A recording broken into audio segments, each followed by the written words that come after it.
Ben and his friends were excited about their weekend getaway to a remote cabin in the woods. They arrived on a Friday afternoon, eager to escape the hustle and bustle of city life. The cabin, nestled deep within a dense forest, seemed like the perfect place to unwind. As night fell, they gathered around a crackling fire, sharing stories and laughter. The atmosphere was cozy, with only the sounds of rustling leaves and distant owls breaking the silence. But soon, strange things began to happen. First, it was subtle. A shadow glimpsed through the trees, a rustling in the bushes. They brushed it off as their imagination playing tricks. However, as the hours passed, the sense of unease grew. One by one, their phones lost signal. They joked nervously about being cut off from the world, but deep down, they felt a growing sense of isolation. Inside the cabin, creaks and whispers seemed to echo through the walls. The friends exchanged uneasy glances, trying to reassure each other that everything was fine. Then, on the second night, things took a darker turn. Sarah, one of Ben's closest friends, woke up screaming. She claimed to have seen a figure standing at the edge of the woods watching them. Ben and the others rushed to her side, comforting her and trying to make sense of what she saw. They debated leaving, but the nearest town was miles away, and their car had mysteriously stopped working. Trapped and terrified, they decided to stick together and wait for dawn. But as dawn approached, they made a chilling discovery.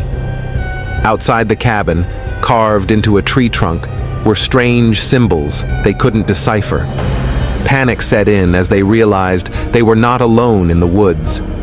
Something sinister was watching them, toying with their fears. Throughout the day, they heard footsteps around the cabin, but every time they looked, no one was there. Night fell again, bringing with it a palpable sense of dread. They huddled together, clutching makeshift weapons, as the sounds outside grew louder and more menacing. Just before midnight, they heard a blood-curdling scream from the forest.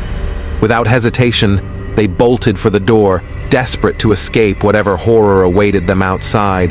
But as they ran, branches seemed to reach out to grab them, and the forest itself felt like it was closing in. Ben glanced back one last time and saw glowing eyes watching them from the shadows. They ran until they couldn't run anymore, finally reaching a clearing where their phones miraculously regained signal.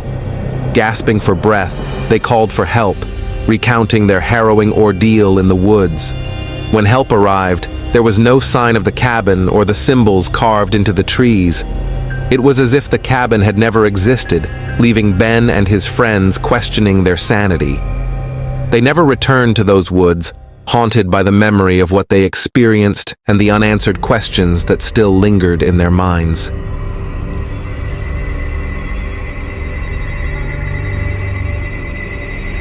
Billy had always been the adventurous type, so when his friends proposed a weekend trip to an old cabin nestled deep in the woods, he eagerly agreed. They packed their bags with excitement, oblivious to the rumors surrounding the cabin. Nestled far from civilization, the cabin had a dark history whispered among the locals, the kind of tale that sent shivers down spines on dark nights. As they arrived, Billy felt a twinge of unease. The cabin looked weathered and worn, its wooden beams creaking in the breeze. But his friends laughed off his concerns, lighting a fire and cracking open beers. The first night passed with stories and laughter under the starlit sky.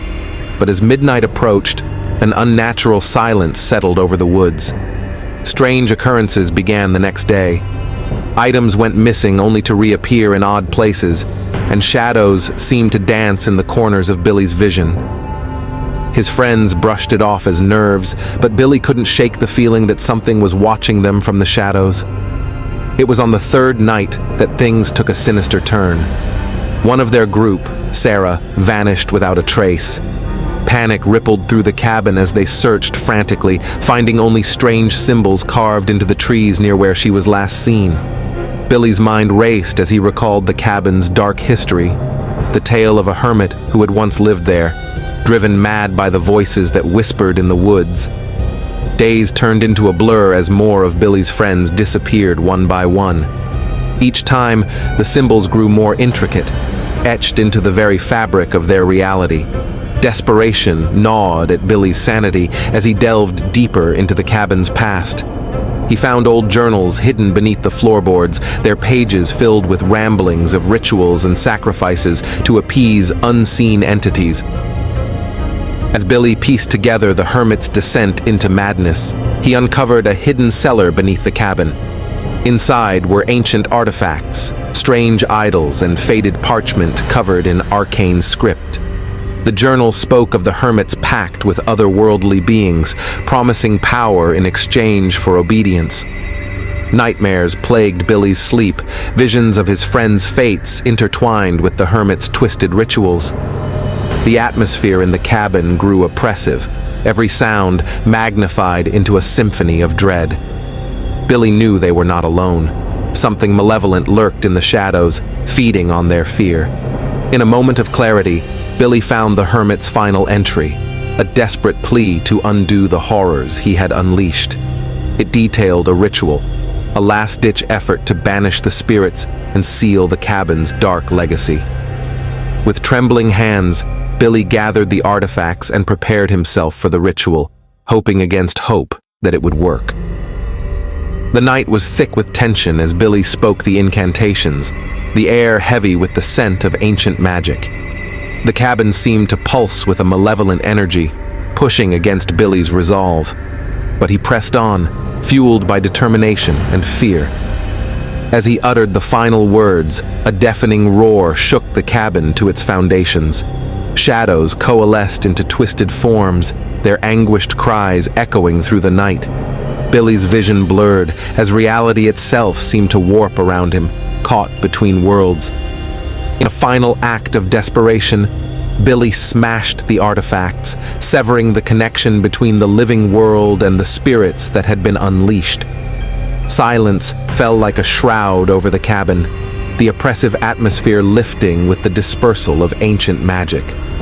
Exhausted and shaken, Billy stumbled out of the cabin as dawn broke over the horizon. The woods were silent once more, the malevolent presence vanquished. He was alone, the cabin a mere shell of its former dread. But Billy knew he would carry the memories of that harrowing weekend for the rest of his days.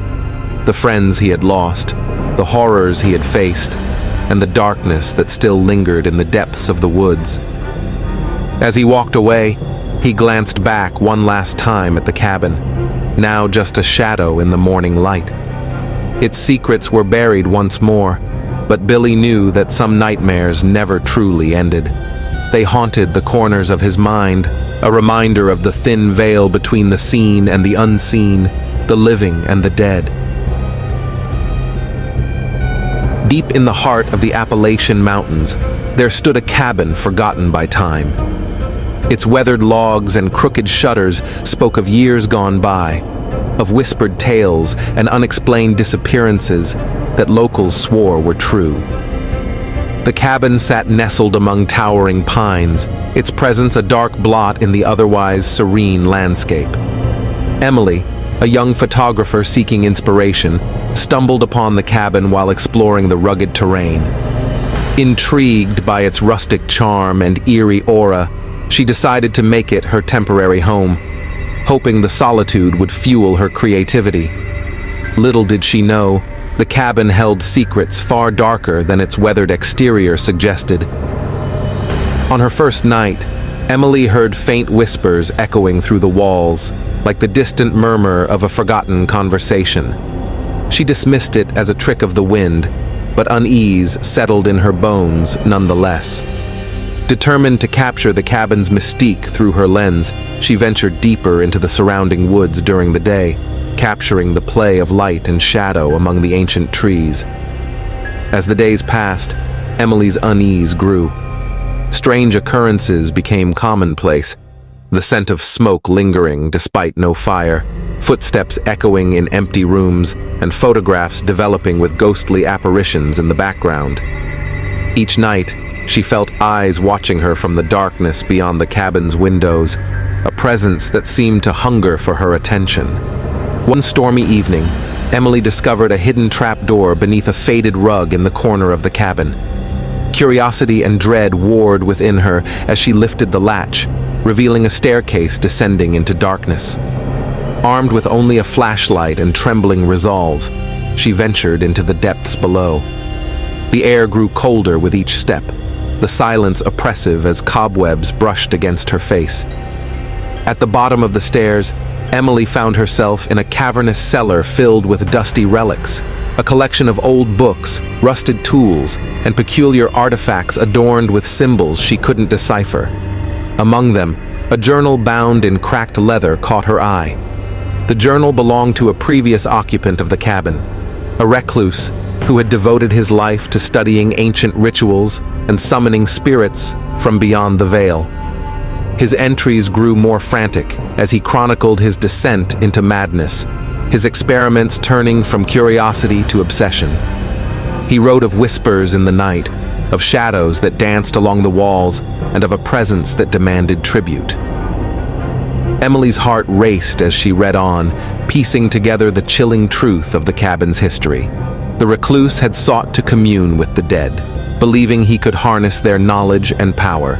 But his experiments had unleashed something far more sinister, an entity that hungered for souls, lurking in the shadows of the cabin, waiting for unsuspecting victims to cross its path. Terrified yet determined, Emily resolved to confront the malevolent force that haunted the cabin.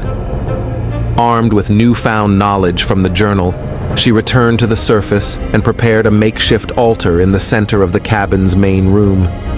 Reciting ancient incantations under the pale light of a full moon, she called upon the spirits to reveal themselves and be banished from this plane of existence. The cabin trembled as Emily's words filled the air, a gust of wind howling through the trees outside. Shadows twisted and writhed, coalescing into a swirling vortex of darkness that threatened to engulf her. But Emily stood her ground, her voice steady with determination as she continued the ritual. In a final act of defiance, Emily shattered the artifacts she had gathered from the cellar, breaking the link that bound the malevolent entity to the cabin. Light flooded the room as the darkness retreated, leaving Emily gasping for breath, her body trembling with exhaustion.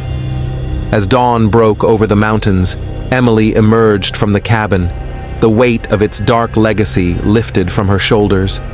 The woods around her were peaceful once more, the echoes of her ordeal fading into the morning mist.